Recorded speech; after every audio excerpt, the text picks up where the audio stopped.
மைனாவே, நீ சுத்த மடையனா இருக்கியே, உனக்கு கொஞ்சமாவது புத்தி இருக்கா?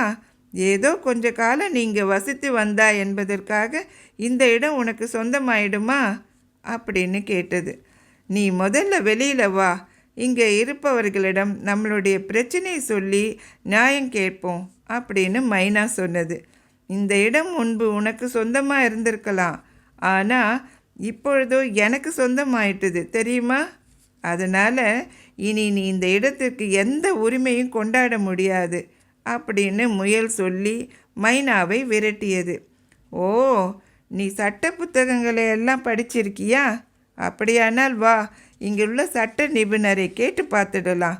அவங்க என்ன தீர்ப்பு சொல்கிறாங்களோ அதன்படி நாம் நடந்துப்போம் அப்படின்னு மைனா சொன்னது. இதுக்கு அந்த முயலும் சம்மதித்தது. இரண்டும் தங்கள் பிரச்சனையை தீர்த்து கொள்ள புறப்பட்டு சென்றன.